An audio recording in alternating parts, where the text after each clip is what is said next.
Pour remercier Bakambina biso o baza ko encadrer biso o bazo lakisa biso zela lo lenge ni tokoki kozalela. Oui tozoko bakaka na mama likambola biso o to bandaki yango na mokolo ya vendredi une annonce de bonne nouvelle. Bien-aimé, annonce o na yeko sala ya sango malamu ezali sango malamu na Yesu. Et maintenant, annoncer était Dieu est vivant. Amen. Notre Jésus est puissant. Notre Jésus agit. Mais c'est lui qui agissait aux temps anciens. Il est le même que nous sommes venus chercher ce matin. Amen. Il est le même, c'est lui que nous sommes venus invoquer ce matin. Mais c'est Dieu de la Bible. Ne pas seulement rester dans la Bible, mais il agit jusqu'à ce jour, bien-aimé.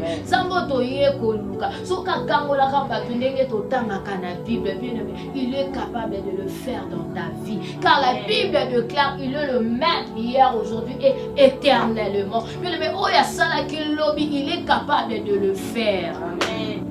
Tokozwa Mukanda ya Luc chapitre 13, tokobanda na verset 10. Mais tokokende na Psaume 135 le verset 5. Totelemi pona ko honorer parole.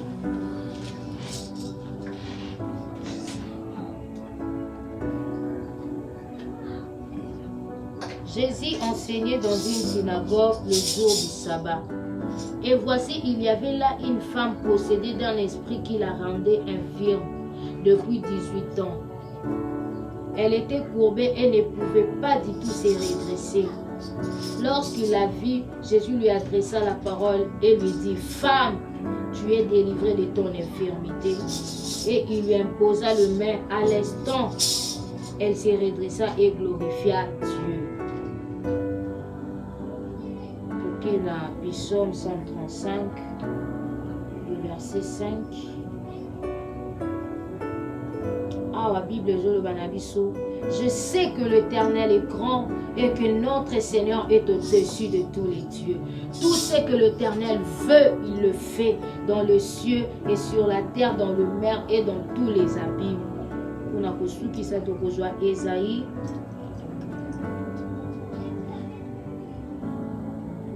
Ésaïe 61.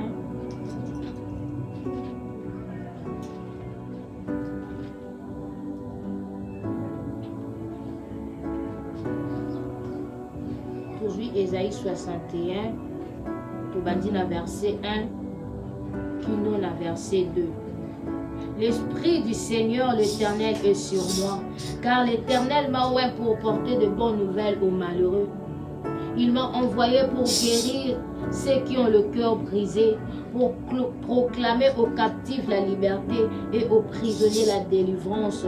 Verset 2. Pour publier une année de grâce de l'Éternel et un jour de vengeance de notre Dieu, pour consoler tous les affamés, tous les affligés. Parole du Seigneur. L'Esprit du Seigneur éternel est sur moi. Mais côté le manangaka tinako yesika, ce n'est pas moi mais c'est Dieu qui parle en moi. Amen. Et ça nzambe de atindingana ya ko annoncer une bonne nouvelle. Mon peuple serait enseigné par moi-même à travers mes serviteurs. Donc, dans mon yon, so basali bakono bela biso bakote ya biso et kozala bango te mekase kozala canal on zambaza ko utiliser pour que enseigner peuple na ye. Amen. Donc, Dieu a jugé bon que zalanga. Yangwana nazo tato la lisusu monena nzambo po esa grâce. Amen. L'Esprit du Seigneur de l'Éternel est sur moi. Car l'Éternel m'a oint pour apporter la bonne nouvelle aux malheureux. Mon lit, mon ensemble est à Katinanga. Et Tindingana annoncé na Moutoumoko, ou à l'état qui na saison y a passé. Mais là, annoncé une saison de joie na yé et commis. Amen. Et Tindingana annoncé bien nommé. Ici, comme on qui les bandits qui comptait yo l'issue, c'était mais l'eau les bandits qui comptait yo. Amen. Bisika babande komona yo inutile mais na miso nzambo zalaki na utilité.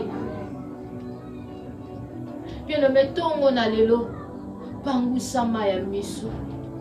Dis-toi que ba moment où il y a pas je sais pas ça qui nango bien aimé et sili na koleka. Nzamba sekisa yo. Et comme ici qu'on attend, Nzamba faire briller yo. Ongala batu pe ba mona yo. Ce qui batu babanda ko mona yo te mais bien et comme il attend, Nzamba redresser yo. Amen. Nzamba longola soni na yo. Mais le même passage oyo matin ya oyo. Et ça le kola m'a de mais ça le kola ba déclaration. Na sepeli na lik. Bien le mais dans l'isolo ya mwana mwasi oyo azalaki infirme. Bien metala nzambe lolenga zo moneza lolenge batu bazo monela yo te. Mais etale li nzambe ezalaka différent. Nzambe tango azotala yo azo détecter directement problème na yo. Mais non seulement azo détecter azo landisa na solution. Amen. Mwana mwasi oyo. Dans verset 11 bazo le banabiso.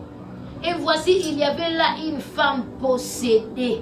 Mais mettons, une femme possédée. Et ça, c'est ça qui y est moko kakate, mais ça qui peut l'esprit moko qui contrôler. Ça qui l'esprit moko qui limiter. Ça qui l'esprit moko randa qui est incapable de bien le meilleur que tombe la même moutou. Il y avait là une femme possédée. Yé mon quoi yé ba quitté. Mais or, yé le met. Azala qui ne l'eau comment on katina yé banda qui ko kangela yé ba porte. Azala qui ne l'eau comment on katina yé bien le met. Et banda qui ko tia moutou na yé à chaque fois na se. Ata makambo malamu yé moyen monezate parce que azala qui courbé. Qui la rendait infirme depuis 18 ans. Elle était courbée. Dans un moment où peut-être baninga je ne sais pas ce qu'azala qui n'a âge ni. Et rendait infirme depuis 18 ans. Elle est qui s'est liée battant et belé ou peut-être à coca kosa la bamakambu mususu. Peut-être dans la citation zalaki à quoi que ne koluka musala ba otala na le tana ye. Est-ce que muto pena? Est-ce que à comment qui le kola sujet moko ya soni? À comment qui le kola sujet moko batu muto on a pas tant moné oyo tiela nga malchance. Oyo memela nga pokandi ba kinwa to lobaka. Or ezalaki yete. Katina ye. Parce que Satan lié le ténèbre mais asimba qui est. Mais le fille n'a eu simba n'est pas nanani. Musala n'a eu simba n'est pas nanani. Mais santé n'a eu simba n'est pas nanani. Parce que cette femme que Satan tenait est liée. Non seulement à simba qui mais à linga qui est. Pour dire que yo penza pour bima. En tout cas faut pas processer ces alébélés. Nom de Jésus. Mais maintenant mouya yaki. Avant qu'il a besoin ya ko sala ba démarche belete. Aloba ki seli loba moko. Pe mwana mwasi oyo akangola maki. Tongwa lelo na ye ko annoncer mutu moko. Yo oyo diable simba ki misala na yo. Bien mais yo oyo diable simba ki mabota na yo. Yo oyo diable simba ki santé na yo. Tongo na lelo. Yesu alobi na loba na yo ete vi na yo ye moko azozwa yango azo simba yango. Amen. Mwana mwasi oyo. Azalaki à chaque fois qu'on y a na église. À chaque fois qu'on y a na église, mais batu babanda ko mona ye, batu babanda ko tala ye, mais regarde ya ba petit kala jamais ko pesa ye solution. Regarde ya batu bien aimé, et tikala jamais ko changer citation na ye. Mais jour où Yesu ayaki atali bien aimé, dans la son Yesu atali aux en vengeance, aux en avantage bien aimé. Aux un avantage. Et on a présence ensemble, mais c'est un ensemble na ye atosé belé et yembata serenis Yesu monanga tiangaka. Luka Yesu atiayoka poso ki Yesu atiayoka. Jour azotiayoka yemba ete papa sina yo nyonso esili. Jour Yesu azotiayoka bien aimé, yebete bisika makambo ezalaki bloqué, makambo ezofongwama. Amen. J'aime Jésus. Mais Yesu soka ye na vie ya moto. Mais vie ya moto etika la kalisusu la même type. Vie ya moto echangeaka. Vie ya moto se transformaka. Bien mettant moi na moi si oh Yesu amoni. Ah, bien le jour wana Yesu atuna kate lokola paralytique olingi na sale la yo nini. Yesu alobaka na yete lokola Bartimée olingi na sale la yo nini. Mais Yesu ayaki alobi na femme tu es délivrée de ton infirmité. Amen. Alobaki na femme tu es délivrée de ton infirmité. Amen. Tu n'avais pas besoin de demander ce qui ça fait combien de temps. Yesu qui n'a pas ça pour te dire ya bien aimé. Il y a un qui est na puissance 135. Le verset 5 je sais que l'Éternel est grand et que notre Seigneur est au-dessus de tous les dieux. Mais Satan l'a lié, l'a tenu pendant 18 ans. Mais il l'avait oublié que notre Dieu, il est au-dessus de tous les dieux. Amen. Il est le plus grand. L'Éternel veut, il le fait. Amen.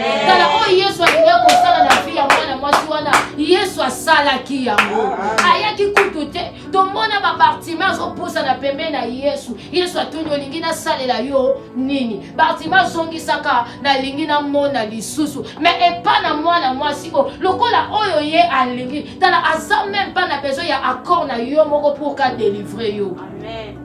Atuna ka vi ya mwana mwasi wana te ayaka directement alobi na ye femme tu es délivrée de ton infirmité. Permettons-moi de l'opération déclarer sur la vie d'une personne dans la donne-moi de citation na yo naza na besoin na yeba te soki na nyakanga yo naza na besoin te na tout na yo soki ça fait combien de temps naza na besoin te na tout na yo soko lingi obika tote lokola o Yesu alingaka kosala na vie ya moto tongwa lelo nzamba za ko annoncer yo azoloba na ete tu es délivré de ton infirmité. Amen.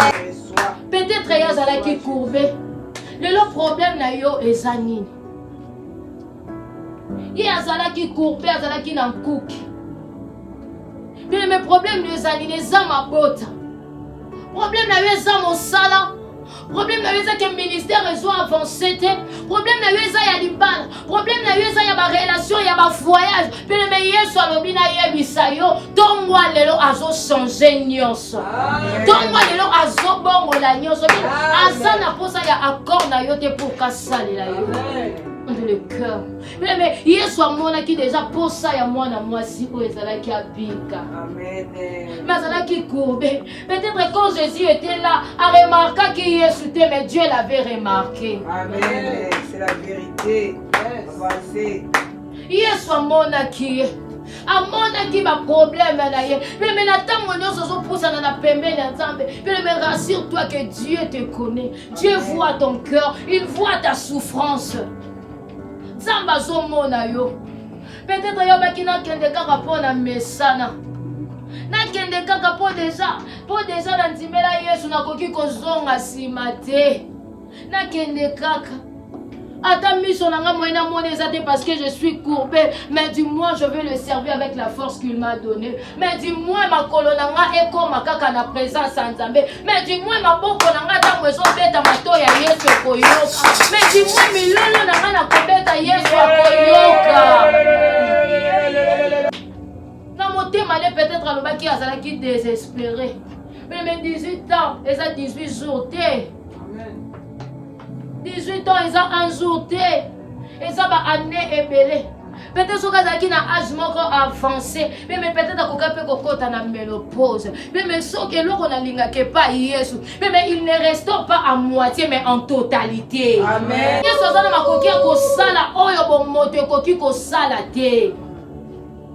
Même si côté qui na ménopause, nzamba qui na makoki ya kopese mwana.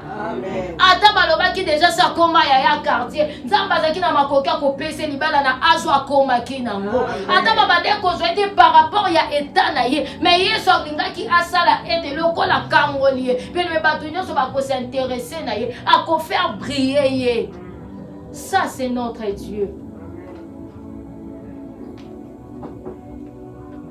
Yesu na biso kaba citation Puis le menayer quoi annoncer une nouvelle saison dans mon monde qu'on a tout Amen. D'ailleurs quoi annoncer saison ya sika bien le même. Ce qui année au babongi ça qui bien le même a béé la yo. Dans la Bible me dit l'esprit de l'Éternel est sur moi car l'Éternel m'a ouais pour apporter la bonne nouvelle aux malheureux. Bien nommé année oyo. Ce qui m'a kana aussi ça m'appelle. Je le déclare au nom de Jésus au kosili sa yango ma bête. Amen. Amen. Je reçois. Ayo bien nommé ne bandeli akosuki sana yo. Amen. Mais la fois passée, je l'ai dit, Dieu ne t'a pas appelé pour ceux qui sont dans Nzela.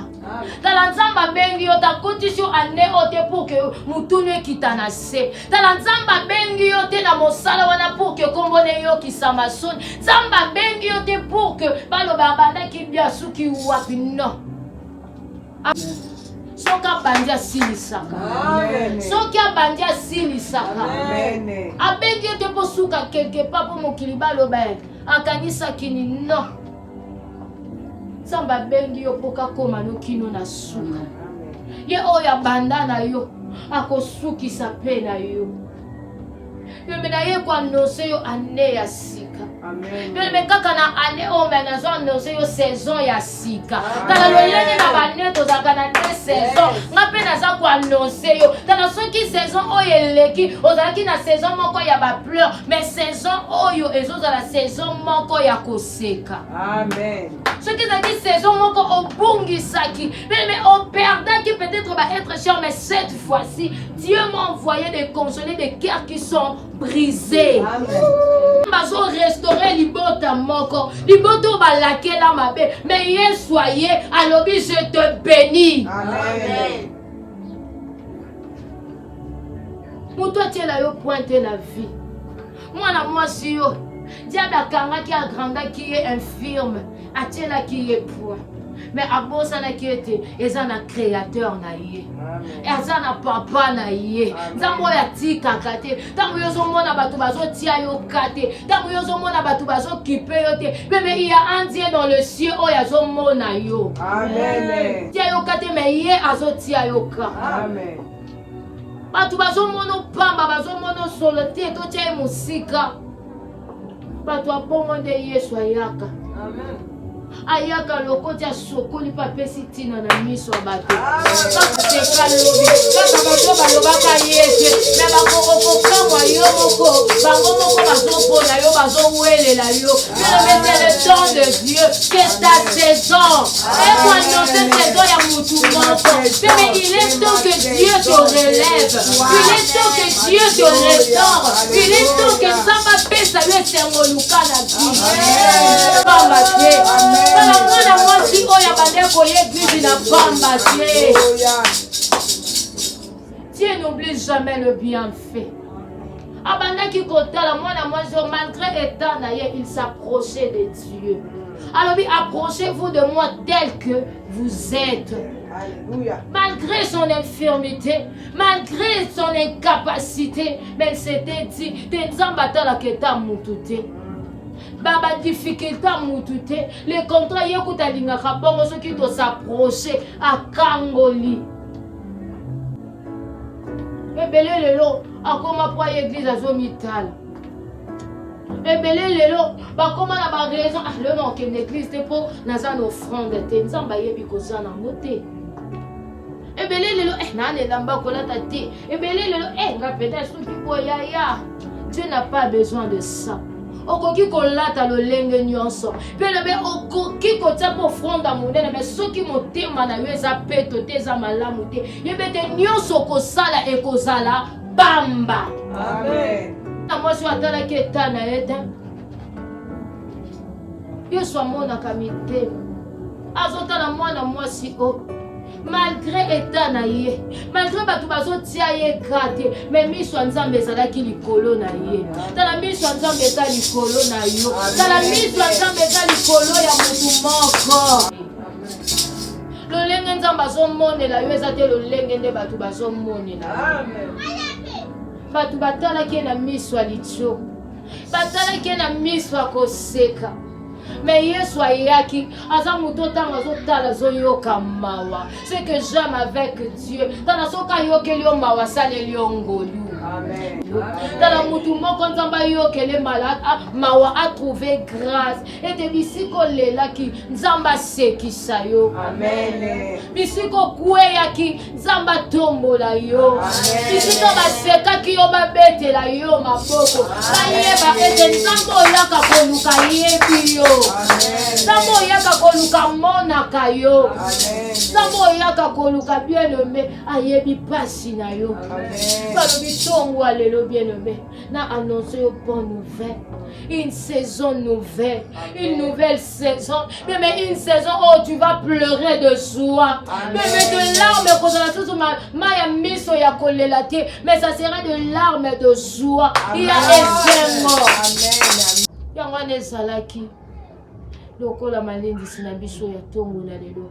Nous allons Dieu merci à Dieu pour cette bonne nouvelle. Oh, annoncer Bisson à Tongo, le nom de Jésus.